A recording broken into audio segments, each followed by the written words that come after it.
Do you love your wife? Yes. Prove it. Like, what's the metric? Give me the number that helps me know, right? Because when you met her, you didn't love her.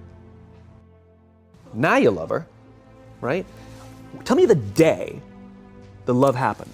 It's an impossible question. But it's not that it doesn't exist, it's that it's much easier to prove over time, right?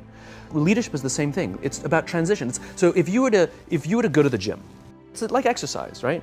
If you go to the gym and you work out and you come back and you look in the mirror, you will see nothing. And if you go to the gym the next day and you come back and you look in the mirror, you will see nothing, right? So clearly there's no results, can't be measured, it must not be effective. So we quit, right?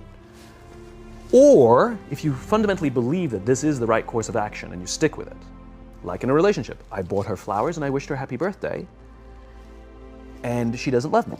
Clearly I'll give up. That's not what happens. If you believe there's something there, you commit yourself to an act of service. You commit yourself to the regime, the exercise. You can screw it up. You can eat chocolate cake one day, you can skip a day or two. You know, it allows for that. But if you stick with it consistently, I'm not exactly sure what day, but I know you'll start getting into shape. I know it. And the same with the relationship. It's not about the events. It's not about intensity. It's about consistency, right? You go to the dentist twice a year, your teeth will fall out. You have to brush your teeth every day for 2 minutes. What does brushing your teeth twice a day for 2 minutes do? Nothing. Unless you do it every day, twice a day for 2 minutes, right? It's the consistency. Going to the gym for 9 hours does not get you into shape. Working out every day for 20 minutes gets you into shape. So the problem is we treat leadership with intensity. We have a 2-day offsite, we invite a bunch of speakers, we give everybody a certificate, you're a leader, right? Those things are like going to the dentist. They're very important, they're good for reminding us or getting us back on track, learning new lessons, but it's the daily practice of all the monotonous, little, boring things like brushing your teeth that matter the most. She didn't fall in love with you because you remembered her birthday and bought her flowers on Valentine's Day. She fell in love with you because when you woke up in the morning, you said good morning to her before you checked your phone. She fell in love with you because when you went to the fridge to get yourself a drink, you got her one without even asking. She fell in love with you because when you had an amazing day at work and she came home and she had a terrible day at work, you didn't say, yeah, but let me tell you about my day. Right. You sat and listened to her awful day and you didn't say a thing about your amazing day. This is why she fell in love with you. I can't tell you exactly what day, and it was no particular thing you did. It was the accumulation of all of those little things that she woke up one day and as if she pressed a button, she goes, I love him, right? Leadership is exactly the same. There's no event. There's no thing I can tell you you have to do that your people will trust you. It just doesn't work that way. It's an accumulation of lots and lots of little things that anyone by themselves is innocuous and useless. Literally, pointless by themselves. People will look at little things that are good leadership practices and say, that won't work, and you're absolutely right. But if you do it consistently, and you do it in combination with lots of other little things, like saying good morning to someone, that looking them in the eye.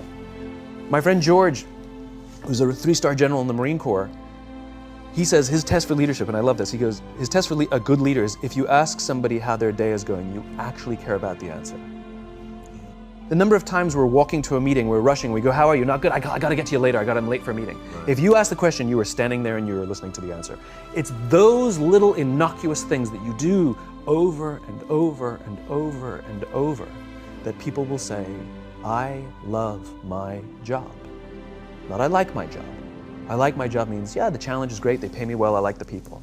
I love my job means, I don't want to work anywhere else. I don't care how much somebody else is willing to pay me. I'm devoted to the people here, and I care desperately about the people here as if they were my family. In business, we have colleagues and coworkers. In the military, they have brothers and sisters. That's how they think of each other.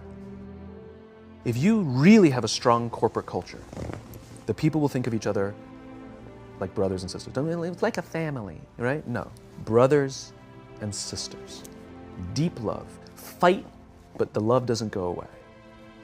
Bicker, the love doesn't go away. And I'll fight with my sister, but if you threaten my sister, you're gonna have to deal with me, right? We'll fight internally, we'll bicker with each other, but nobody's gonna hurt each other, and if anything from the outside shows up, you're looking at a unified front. Brothers and sisters. Now, how do you create brothers and sisters out of strangers?